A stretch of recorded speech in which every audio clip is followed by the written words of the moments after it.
Hello दोस्तों, आज की इस वीडियो में हम जानेंगे case study of Ratan Tata, एक व्यक्ति जो कि 80 की उम्र में टाटा की कंपनीज को रन करता है। चलिए इस वीडियो में जानते हैं कैसे।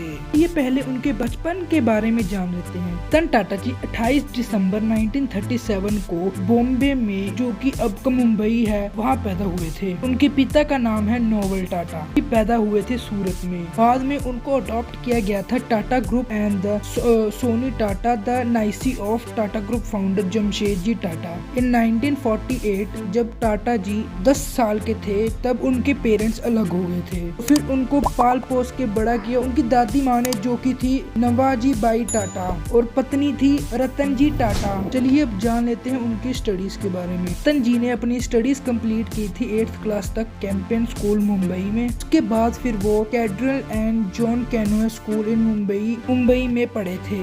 उन्होंने अपनी graduation Riverdale country school in New York city से की है इन 1955। स्कूल कंप्लीट करने के बाद टाटा जी ने एडमिशन ली कॉर्नेल यूनिवर्सिटी। उन्होंने उधर से बैचलर्स डिग्री इन आर्किटेक्चर की 1959 एंड फिर 2008 में टाटा ने कॉर्नेल यूनिवर्सिटी को $50 मिलियन गिफ्ट किए थे। और फिर उसके बाद वो बने थे largest international donor in the university history. चलिए अब जान लेते हैं उनके करियर के बारे में। 1971 में टाटा जी को मैनेजर पोजीशन दी गई थी बाय टाटा ग्रुप, और फिर उनके एक डिसीजन के कारण निकोला, जो कि एक रेडियो कंपनी थी, वो बूस्ट हो गई थी। लेकिन फिर कुछ इकोनॉमिक बैरियर आने के कारण फिर से 1991 में फिर से कोलैप्स हो गई थी। और फिर उसके बाद टाटा ग्रुप के टॉप मैनेजमेंट में टाटा जी के अंदर एक अच्छा हुनर देखा।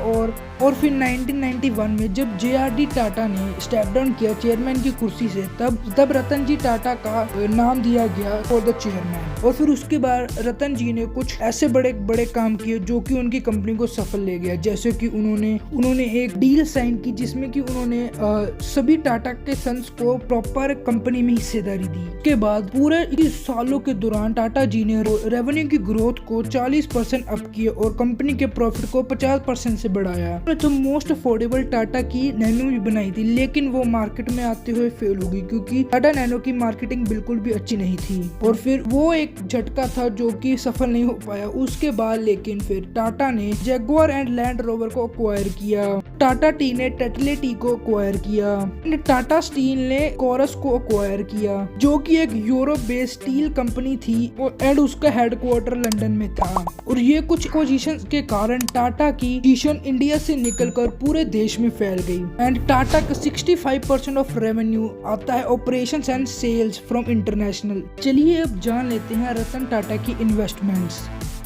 पहले तो उन्होंने इन्वेस्ट करके रखा हुआ है स्नैपडील में। उसके बाद उन्होंने 2016 में इन्वेस्ट किया T box, online premium Indian T seller, and cashkaro.com, discount coupon company. And उन्होंने ओला कैब्स में भी इन्वेस्ट करके रखा हुआ है। 2015 में टाटा ने Chinese mobile manufacturing company Xiaomi में भी इन्वेस्ट किया था। 2016 में उन्होंने इन्वेस्ट किया नेस्टवे एंड ऑनरी रियल एस्टेट पोर्टल कंपनी। चलिए अब जान लेते हैं उनकी पर्सनल लाइफ के बारे में। रतन टाटा जी शादीशुदा नहीं है, उन्होंने कोई भी बच्चा अडॉप्ट नहीं किया है। वो जब अमेरिका में पढ़ते थे तब उनको एक लड़की से प्यार हुआ था, और वो कुछ कारणवशों के कारण पूरा नहीं हो पाया और उनको इंडिया आना पड़ा था क्योंकि उनकी दादी की तबीयत खराब थी। और उसके बाद फिर उस लड़की की किसी और लड़के के साथ शादी हो गई थी, तो फिर रतन टाटा जी की शादी नहीं हो पाई। रतन टाटा जी ने कहा कि मैं अब शादी नहीं करूंगा। कुछ प्राउड की बात कर लेते। 26/11 हुआ था 2008 में, तब उनके होटल द ताज होटल में टेररिस्टों ने अटैक किया था। तब उन्होंने हर एक व्यक्ति जो उस अटैक में घायल हुआ था उसको सबकी मदद की थी। अब जब कोविड-19 क्राइसिस हुआ था तब उन्होंने सबसे ज्यादा पैसा डोनेट किया था।